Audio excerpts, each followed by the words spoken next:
Hi friends. So today's topic వచ్చేసి life span perspective. So life span perspective అనేది ఒక topic మనకు first యూనిట్లో. సో అసలు లైఫ్ స్పాన్ అంటే ఏంటి? సో లైఫ్ స్పాన్ అంటే అందరికీ తెలుసు, మనం ఎంతకాలం బ్రతికుంటాం అంటే ఎంత టైం. సో సో జనరల్గా నార్మల్గా అయితే ఒక మనిషి జీవితకాలం 100 years అని చెప్తారు కదా. సో అదే so it is an approach. So life span perspective అనేది ఒక approach where characteristics of a person are considered with respect to their prior development. So development, so day by day ఎలా develop అవుతున్నాం అనేది తెలుసుకోవడం.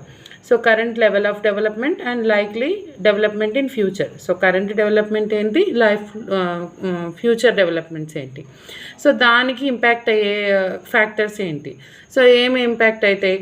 So health, మనం ఎక్కువ హెల్తీగా ఉంటే ఎక్కువ రోజులు మనం డెవలప్మెంట్లో ఉంటాం.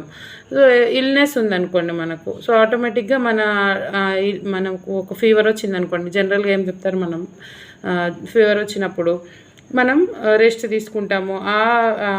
ఆ రోజుల్లో జరిగే డెవలప్మెంట్ అంతా ఆగిపోతుంది. సో హెల్త్ అండ్ ఇల్నెస్ ఈ రెండు ఫ్యాక్టర్స్ మెయిన్గా పనిచేస్తాయి. సో మనం చిన్నప్పటి నుంచి మన బయోలాజికల్ చేంజెస్ కానీ, ఫిజియోలాజికల్ చేంజెస్, సోషల్ చేంజెస్, ఇవన్నీ మన చైల్డ్హుడ్ నుంచి మన ఓల్డ్ ఏజ్ వరకు మారుతూనే ఉంటాయి. సో చూడండి ఇక్కడ, health and illness vary with the development. So older ఇండివిజువల్స్లో ఏముంటాయి, లాంగ్ టర్మ్ ప్రాబ్లమ్స్ వస్తాయి, అంటే లైక్ క్యాన్సర్ కానీ, స్ట్రోక్ కానీ. చిల్డ్రన్లో అయితే షార్ట్ టర్మ్ ఇన్ఫెక్షన్స్, ఫీవర్ అట్లా. సో ఫిజియోలో and social systems changes with development.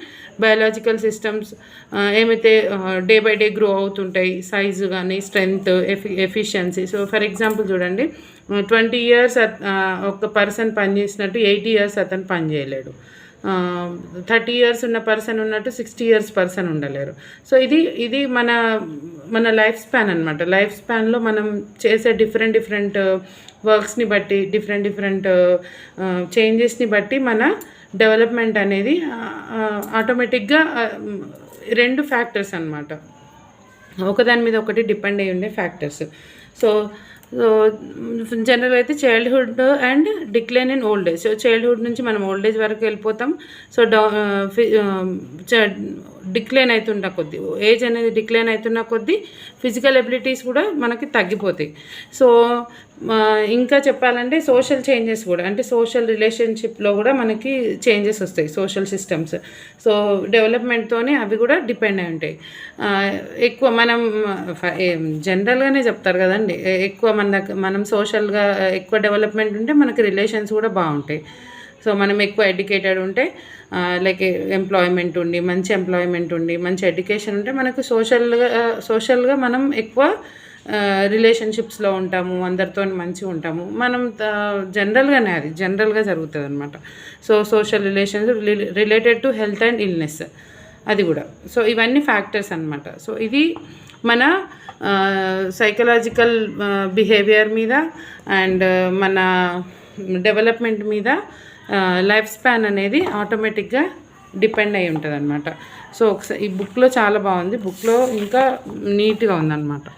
So thus the lifespan perspective enables us to understand how people deal with issues of health and illness. So thank you.